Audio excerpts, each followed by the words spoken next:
Hey guys, so I thought I would make a hey guys. I sound like every other YouTube person. Anyway, hey guys.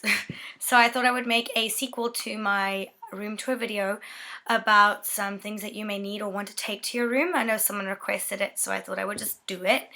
Um, so I'm going to make two videos. The first one's going to be things that you need to have. The second one will be things that you can take that are cool. The biggest thing that I think that you need to have, obviously, for the first day, would be an Ethernet cable. Now, for many of you who don't know what an Ethernet cable is, like me, who heard it before but didn't really know what it was, it's those cables that connect straight into the wall, and you can put them in your computer and they give you internet. So apparently, this is what I learned. Wireless means it doesn't go, it's like wireless in a room, but it can't go through concrete walls. Because I was like, oh, well, it's UBC, like, why can't they afford to put wireless in? And it's because they're concrete buildings. And Tynan had an epiphany and realized, oh, wow, I guess some wireless waves don't go through concrete. So you need an Ethernet cable. If you're going to UBC, they'll have a big stall kind of set up in the Commons block, and you can just buy one there. So don't freak out if you don't have it. Another thing that I think you may really, really want, maybe not for the first week because you're probably going to be the one who's out partying, but by the time midterms come around, exams come around, anytime you want to actually sleep, you may want a pair of these babies. They're called earplugs. My Commons block, again, at UBC first year in Place Vanier, we got them for free.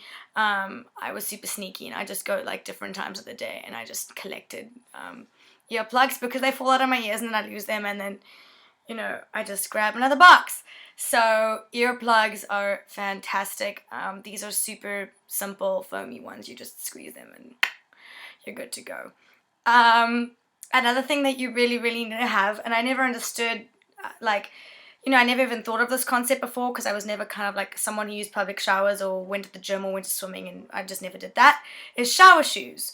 Now, I was all confused because I thought, you get a specific kind of shoe for the shower, but it's just a pair of flip-flops. So I just went and got a pair of, I don't know what brand mine were, from Winners. Just like a cheap pair of flip-flops. So I had the foamy ones. They're great, foamy or plastic. You don't really want any of that bacteria to stick in some cool woven Roxy shoes. Get some really cheap shower shoes. You really want them. There's about 15 girls to 2 showers, and you don't know where, people have been with their feet or just in general. So you might want to wear some shower shoes. I know in my dorm room, it was in the last 3 weeks, some girl thought it was a good idea to puke in the shower. Okay, shower shoes aren't puke proof. You just don't go in that shower for 4 or 5 days / forever again. But shower shoes are good just for general, keeping your feet away from that surface on the shower floor. What else do you need to have? I would say a printer. I didn't have a printer for the first couple weeks, and it was kind of a pain in the ass because you'll soon realize that lots of your teachers want you to do things online, and if you're like me, I can't sit and stare at a screen for 4 hours and read articles. I need to actually print them out and look at them. I know, bad, I'm wasting paper, but I do flip the paper over and reuse it. So anyway, you might want to do that. Now, another secret is, I bought my printer 2 weeks after school started, and I got a $150 printer for $50. So don't buy your printer before you get to university. I mean, if you care about money, if you're loaded and you don't care, then whatever. But I, had to buy my printer, so I went and got a $49 printer a $150 printer for $49 2 weeks after school started from Staples, in the village at UBC, because obviously, the whole printer buying rush is over. So they mark down all their printers. So do that, and then if you want to be super sneaky and not have to keep on replacing your ink with $89 to $100 ink, you can go to this cool, I wish I remember the name, I'm so sorry that I don't, but it's this little kind of easy supermarket thing right next to True Confections. I think it's Broadway and Alma. On the corner there, it's a little market that sells flowers and food and a whole bunch of stuff.